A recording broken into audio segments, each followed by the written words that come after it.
you unlock that Bible? Yes, okay, go to that one. All right. Hey, before we get started, tomorrow is a Veterans Day, and if you are currently in the reserve, you have been in the reserve, if you've been an active member of our military, we want you to stand up for a moment. Most of these guys don't like to, come on, like as if I don't know you, please, don't make me call you out. Victor? Yeah, that'd be you.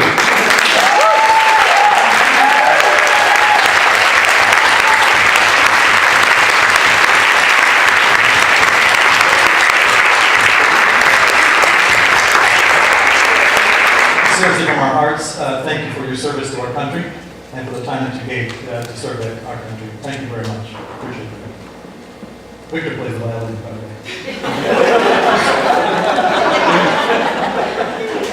Wait, did you guys hear that? Because I'm just thinking. It came out?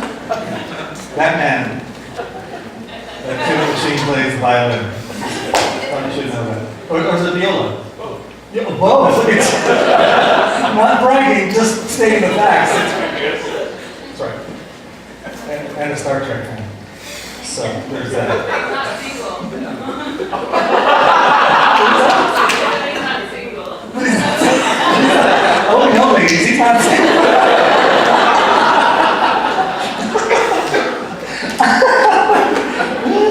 Ladies, no. So we come to the end. Or the beginning, in some couples' cases, the end of a quest for enlightenment or the search for wisdom. And if you've been with us, I'm curious, by round of applause, how many of you have been here for the entire series? You might have missed one or two, but you were here for the entire series. Just round of applause. Awesome. Many of you are in book clubs, and you've had a chance to sort of really ground in and dig deep into the character matrix, into what we would call a lot of self-work, a lot of actually just digging deep and figuring out where do I need to adjust my life. If you read Pastor Irwin's book years ago, as I did, or maybe recently, the book suggests starting on a particular track that perhaps I know that I'm not this person, so let me work on generosity, let me work on wisdom, or let me work on courage. Either way, we've completed it, so in that respect, congratulations. Next Sunday, we'll have a recap of the entire series, but this morning, we will talk about wisdom. So we realized that there was some of the language seems to be confusing at times, but on this particular track, we looked at faithfulness, perseverance, and then wisdom, or another way of saying it is consistency, determination, and enlightenment. Let's go to the Proverbs chapter 1, verses 20 through 23. Here's what it says. Speaking of wisdom as if it was a person, out in the open, wisdom calls aloud. She raises her voice in the public square. In other words, what the author is telling us here is that wisdom is something that is not a secret thing. It's not something that only certain people have. It's not arcane. It's not hidden. It's out in the open. It's available to anybody in this room who wishes to become a wise man or a wise woman. And on the top of the wall, she cries out, at the city gate, she makes her speech. How long will you, who are simple, love your simple ways? How long will mockers delight in mockery and fools hate knowledge? Repent and I rebuke. Then I will pour out my thoughts to you. I will make known to you my teaching. Stop for just for a second. It's verse 22 that hopefully catches your eye. At least in the scriptures, when it speaks about a fool or foolishness, it's not somebody who's not formally educated or somebody who's kind of, maybe not as sharp as someone else. But a fool in the scripture is somebody who refuses to take reality as it is and refuses to live in reality. That's what it comes down to. And so we're going to, as we go through this talk this morning, I'm going to try to keep it short, so for the next 2-3 hours, we will cover some of this information. I'm going to give you a definition of a fool, characteristics, so you can spot them. You'll know right off the bat, oh wow, this is a foolish person. Maybe you're going to say like, wow, geez, I've been a foolish person. And then we'll look at some of the characteristics of a wise person. So wisdom, thank you, wisdom is, it is actually a little bit easier to get than we think. why is it that many of us, and I'm including myself in this thing, why is it that we just insist on learning through the school of hard knocks? You may not be formally educated, but you have a master's, you have a PhD in the school of hard knocks. Someone says, don't touch that, it's hot. You go, really? I don't know. Yeah. Hey, don't make this destructive decision, it's going to harm your relationship. Really, let's find out. And for many of us, we live by the adage, oh, but experience is the best teacher. No, that's stupid. Ladies and gentlemen, stop thinking that's correct. That is stupid. Experience is the best teacher, comma, as long as it's somebody else's experience. Why would you want to relive something that doesn't work? And if you don't trust the scriptures, if you don't trust me, there's reasons not to, but if there's at least trust collective human wisdom. That generally speaking, most people know that some things are just dumb to do. Correct? All right. Yes, sir. Shave my mustache, so it's like any respect. This morning someone said to me, oh, you look awkward about a mustache. Your face is really awkward. So I said, well, William, here's the thing. That's actually one of the solo boys. I don't blame them for the lack of respect and manners. I blame the parents. Tabby or Rosa. They were ruined by the parents. And going through experience doesn't gain wisdom. Going through experience doesn't gain wisdom. How many do you know? People that you know, and I'll make this relationship because this is the most common thing we do. You keep dating, no, rather, you said, I can't meet a good man. And I often think, no, it's not that you can't meet them, you can't choose them, apparently, is what your problem is. Others are always broke. They're always broke. Even if they get a promotion and they get a raise, they're broke at a higher level. Why is that? Because they haven't learned from the previous experiences. It's just that simple. So even going through an experience doesn't guarantee wisdom. And so wisdom, however, once one has it, it becomes a compass, it becomes a guide, it becomes a light, a safeguard. It's a gift that you can give yourselves. It releases the capacity for you to create good and do good for other people. It helps you heal broken relationships. It helps you keep them from getting broken in the first place. And as we said briefly last week, wisdom is kind of living in two time zones. I know that what I do today is going to have an effect next week, next month, next year, years from now. How many of you right now, you are now experiencing the consequences of something you did 2 years ago, a year ago? How many of you now are starting to pay back those college loans you took out? That was a decision you made, and now there's a consequence. It's just the way it is. And listen to this. There's always a consequence to your actions. Period. You may not want the consequence. You may not want it to happen, but it's coming no matter what. That good or bad. So if you live in a healthy way, your relationships, your body, your mind, you're going to have a good consequence. If you live in a sloppy, irresponsible, maybe, kind of carefree, laissez-faire, whatever happens sort of way, we're going to have a bad consequence. It's just that simple. In the end, folks, help me help you. I've had to learn this the hard way, and so I'm hoping to save you all some time. When you are not happy with your life, before you try to fix other people or fix your job or fix a situation, start with the one thing that's consistent throughout history of your life. You. You are always in your stories. And so when things go wrong, relationships go south, you can't keep a job, people don't understand you, blah, blah, blah, blah, whatever that is, start with you. Because maybe, just maybe the problem is you. But I know how that is. It's uncomfortable to realize that maybe you were an idiot. That you were wrong. And the hardest words for most of us to say is, I'm sorry. No, actually, that's not the hardest words. The hardest words actually is more, there's less power in this. It's saying, forgive me. Because then you completely relinquish any kind of power or defense or excuse. Please forgive me.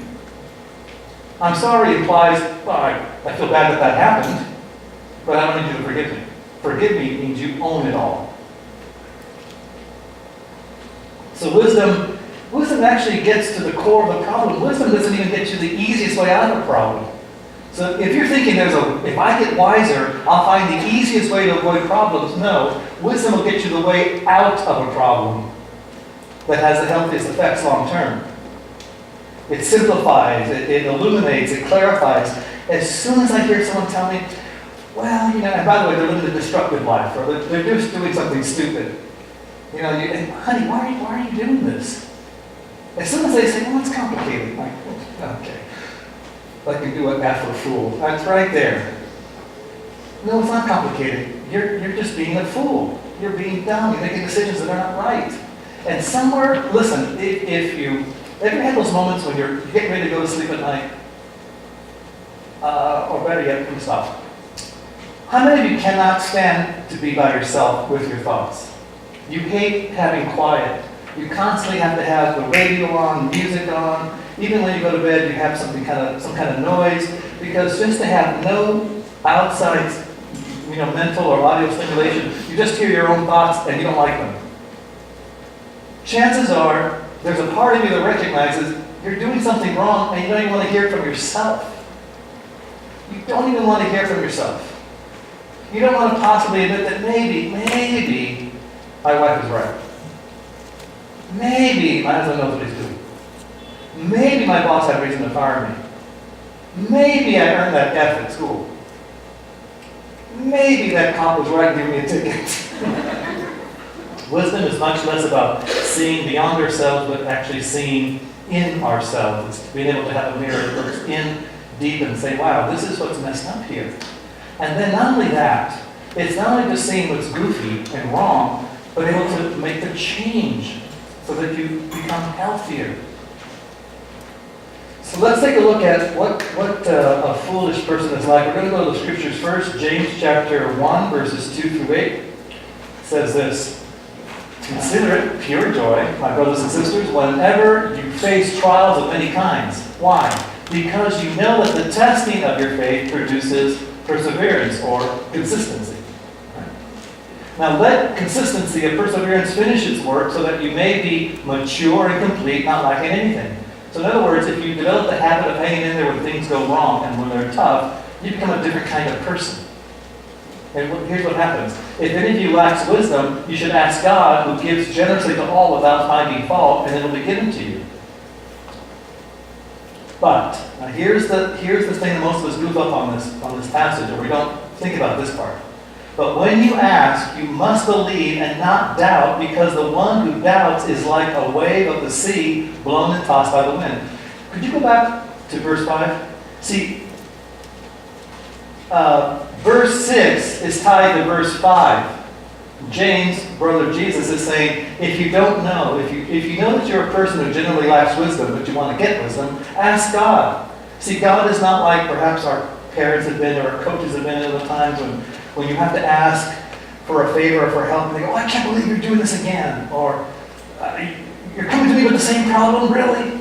God's not like this, he's saying. God gives generously without finding fault. He's not going to make fun of you. He'll give you wisdom. Then verse 6. But when you get the answer, don't doubt it. That person, verse 7, should not expect to receive anything from the Lord.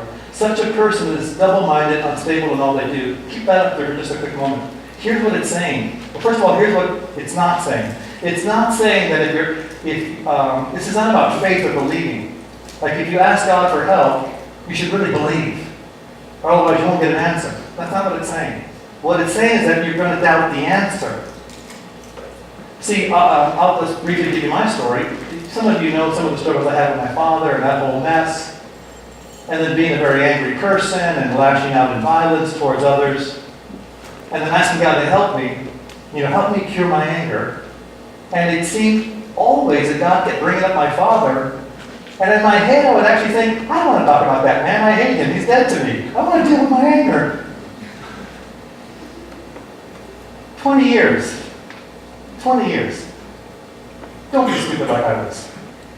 See, I was doing verse 6. I was doubting the answer. I did not see the connection between the hatred and the anger of dealing with my father and the anger and the hatred I was spewing out here in the back end. I was doing verse 6. Some of you are asking, I need help in managing my money, and the conversation seems to come up about, I don't know, something completely unrelated, and you're thinking, no, I need to learn how to deal with my money, and you're going to go to Financial Peace University, helpful. You're going to do all sorts of good things, and you still won't be able to do it, because you're damaged. You don't need more information. You just need to be healed and be released. But you, like I, are being foolish. You're not taking in wisdom from God. God wants to give you the answers, and you're saying, no, that's not it. Which is kind of stupid when you think about it. God, help me. I know you're the creator of the universe. You know everything. Give me the answer to the situation. Well, it's this, sir. No, that can't be it. I know better. Let's put that question up.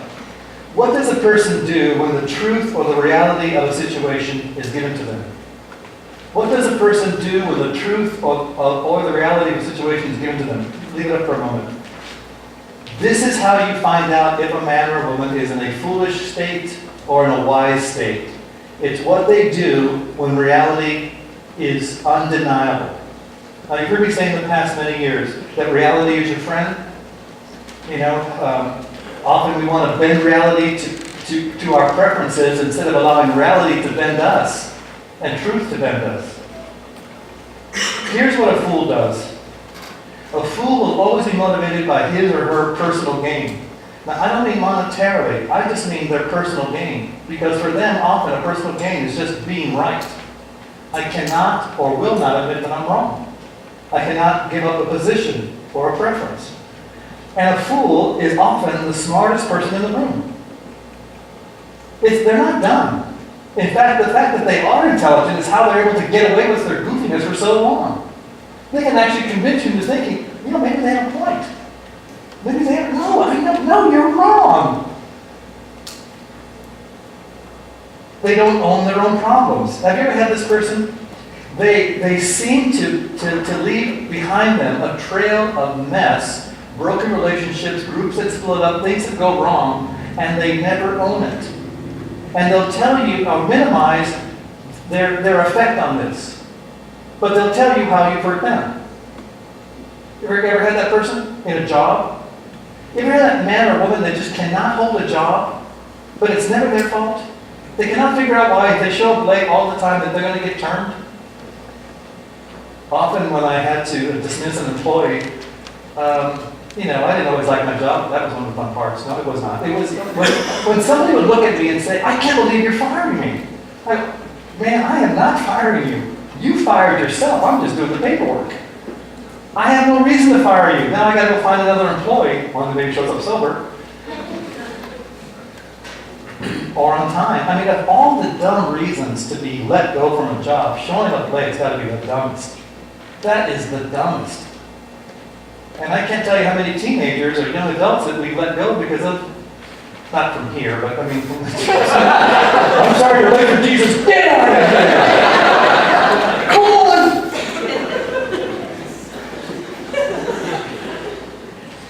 And AT&T raising the bar. So don't be late. They'll minimize, downplay the problems they've caused. They want the freedom to act without responsibility.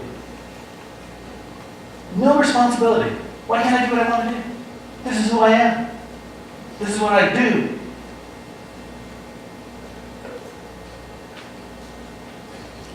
This is another example of that little fool. By the way, as I'm reading this, I've done all of this. You would think, I'm just going to school now for the first time to get a degree, but I have a PhD in this. I totally get this guy. If you're the kind of person that gets pissed off when someone gives you positive feedback to help you, you're a fool. You know one thing that can help you, sir? One thing that can help you? Some of you that have employees, you know this. You're trying to help someone. I'm trying to help you. Blah, blah, blah, blah. They get all weirded out.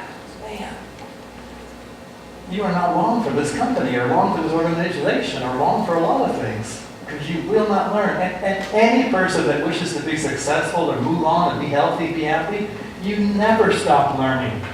There's never a time when you can say, you know what, I got it now. And instead of adjusting their views, or the man or woman will attempt to adjust the information. Here's what you caused. Here's what you did. You see here? And by the way, you can say it as kindly as you possibly can. Here's what happened. I love you, or I want you to stay with the organization, but here's what you're doing. No, that's not true. Here's what's actually happening. They don't like me because of this. Okay. Fired as of 11:10. Now, does that sound familiar to any of you? It's really quiet in the room. So if you know you're doing this, ladies and gentlemen, guess what? And by the way, I mean this at some level. It's kind of funny, but I mean, at least now you know you're a fool. Go buy the t-shirt, or some of them here today actually. I'm a fool. Because now there's nowhere to go but up. Now we're going to help you help yourself. You've been a fool, it's okay. It's okay. We've all been, listen, how many of you have ever once or have been a teenager? Okay, some of you didn't raise your hand, like you weren't sure. Like, you went from 10 to 30. You were a fool, weren't you? Do you remember telling your parents why they were wrong about life? And you were 15? And you never held a job? That's not what it's like at all. I don't know why when you're 15 you talk like that. But apparently, you were a fool. We've all been fools. Some of you are fools now. Some of you are fools in some areas and you are amazing in others. You know how to make money, generate money, keep money, save money, but you cannot keep a relationship to save your life. Right? Okay, so let's admit it. From here all the way back to the lobby downstairs, we're all fools. All right. Proverbs chapter 2, verses 1 through 15. Good friend, take heart. This is also the message. Take to heart what I'm telling you. Collect my counsels and guard them with your life. Tune your ears to the world of wisdom. Set your heart on a life of understanding. That's right. If you make insight your priority and won't take no for an answer, searching for it like a prospector panning for gold or like an adventurer on a treasure hunt, believe me, before you know it, the fear of God will be yours and you'll come upon the knowledge of God. Stop for a second. Now, I realize that this sounds crazy. I truly do. At some point. The first part of this, the first half of that paragraph sounds crazy.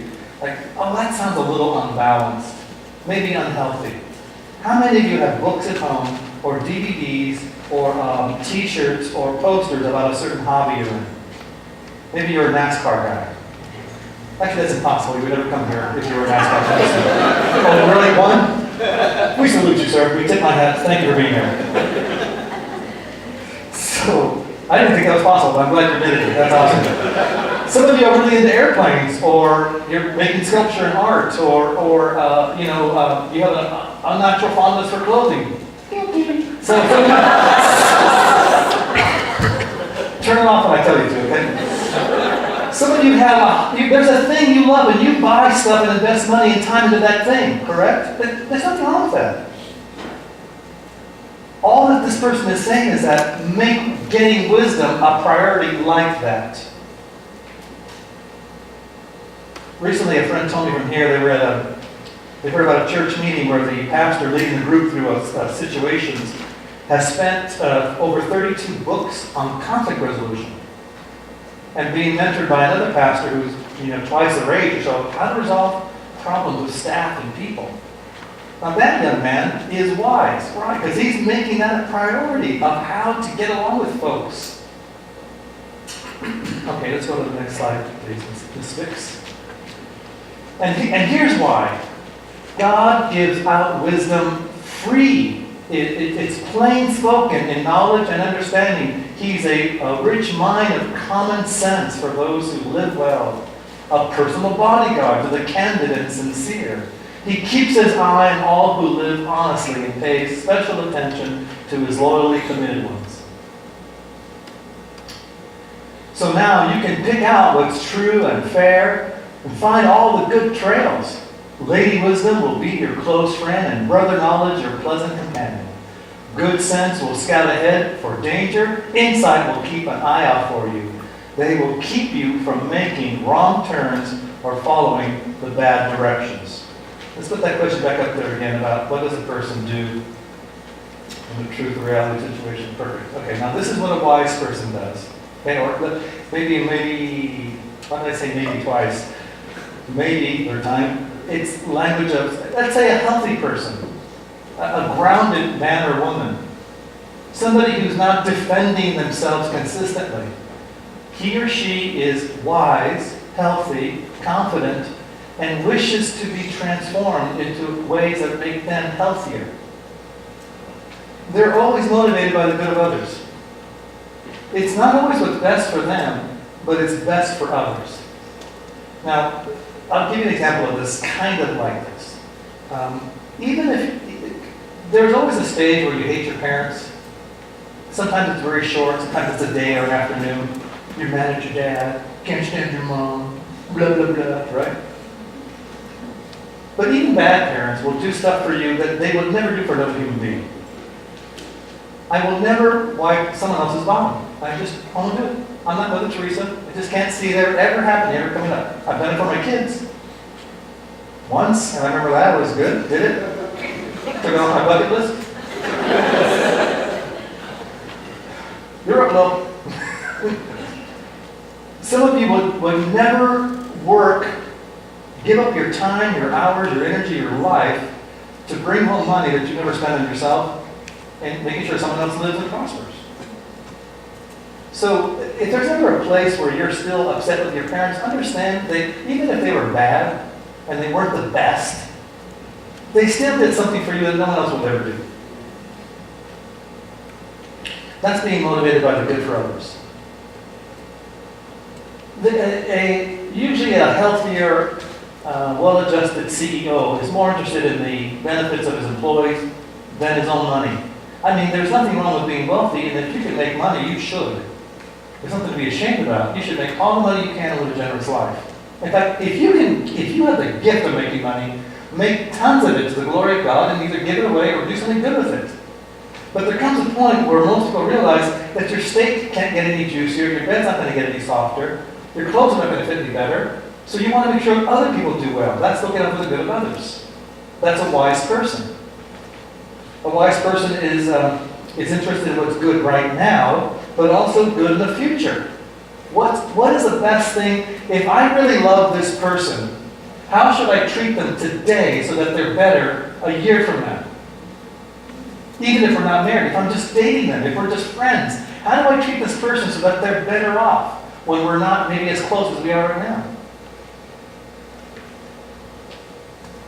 And the wise person also recognizes that wherever wisdom is, good will follow. But it's not that everything is good, but that good can come from it. How many of you now know there are certain circumstances that you've gone through that you don't wish on anybody? Is that fair to say? Okay? But you're glad that you went through it. Because you learned something about yourself, it strengthened your marriage, it helped you realize you were down in some areas, but you wouldn't want that to happen to anybody. You actually were wise. Wise people learn from everything and everyone. My mom used to say this to me. She would, we would have family and friends that would sometimes live really disruptive lives, but she used to tell us that we can learn even from somebody who's doing something dumb. Like what not to do at least. Just don't think no one else has something to offer you no matter what they're doing. Some of you probably admire someone for how they do their marriage. Well, man, do yourself a favor, buy them a cup of coffee and hang out with them. Follow them around. Some of you admire another woman for the way she manages her money, and she's got an amazing credit rating. She knows how to do that well. Well, if you don't know how, it'd be dumb not for you to go find out from that person. You follow? Okay. You can learn something from everyone. The other thing is, when someone has lived a very destructive life, some of you know, I always ask a lot of questions. First time I meet you, why on your face? I mean, what? That accent must have hurt. Because I want to know, what chain of events led to this? What happened here, sir? And when you give a wise person feedback, when you pull someone aside and say, hey, this is not, what you're doing here is bad. This is poor work. This is not a good thing. You failed in this matter. The deadline you passed, this is the second time. And you help them, work through that and point that out. You know what a wise person will say? Man, thanks. No one likes it. No one likes to give or get feedback. And if you like giving feedback, there's something wrong with you. You're arrogant and you're an unhealthy, nasty person. But when you give feedback to somebody and it's not always pleasant news, then they'll just say, man, you know what, okay, hey, I must have been hard for you to tell me thanks. I had a friend call me Friday or Saturday. They text to say, hey, do you have a minute to talk? Sure. It won't take long. They're already apologizing for it, right? Like, okay. And she gave me some feedback. It wasn't, hey, champ, you're an amazing person. There were some things about what I was doing. I said, you know what? Thank you. I appreciate that. Hung up the phone. Can you believe her? No, but here's the funny part. They were embarrassed, and I told them, I know this must have been hard for you. So thank you for having the courage to tell me that I was kind of being an idiot. And by the way, you're the third person. And I told her, it's in the mouth of 2 or 3 witnesses, the thing is confirmed. A wise person will always adjust their positions or their views in the light of reality. Are you being a wise person? When reality comes, when the truth arrives, are you being a wise person or are you being foolish and defending yourself? Oh, there's a reason why I did that. I thought I had it shot. I ended up going to Parker Center that night. Calling my mom to defend me out. You lied to me. But a wise person will just say, yeah, I'm guilty, I've done it, I'm wrong. I need to change the way I live. This is what's so weird about people that are foolish in some areas. They expect reality to change instead of them changing to reality. And it's so odd to me. Now it's odd to me. There was a while I lived in that. So how about you? We've finished this track of wisdom. We've been on a quest for wisdom. Whenever I'm involved in one of these conversations, I always think, this is the most important virtue, generosity. Gosh, generosity will unleash all the other virtues. And I think courage, courage, the ability to lovingly take risks for the sake of others, that's important. Gotta be that person. And now I think it's wisdom. If you don't know how your actions affect others and the future, how can you really, really be generous? How would you know what risks to actually take? This might be the queen or the most important virtue to have is wisdom. And here's a final thought as we begin to close. If you don't know, and you know you don't know, and you know you don't have wisdom, why don't you just read the book of Proverbs? It could be that easy. No, it's not easy. It's simple, it's not easy. It's not complicated to become a wiser, healthier person and know the future. You know what's odd about it is that we'd rather know the future than make it. Tell me the future. Okay, I see an idiot in the future. What would you do? Looks a lot like you, doesn't it? You can make your future. Read the book of Proverbs. Just cruise into that, a chapter a day. Let it sink in slowly. You can't just gobble it all up in 1 week and think, I'm done. No. And if you know you have that gap, read the book slowly, a chapter a day. If you know there's a certain area you're having troubles in, man, go find a man or woman to help mentor you, buy them a cup of coffee, buy them lunch, and ask them questions. How do you do it? How do you do this? How did you figure this out? And finally, look, no matter what age you're at, no matter what relational status you have, no matter your employment status or your credit, whatever, it's never, ever too late to start doing the right thing. It's never late to do the right thing. Start doing the right thing.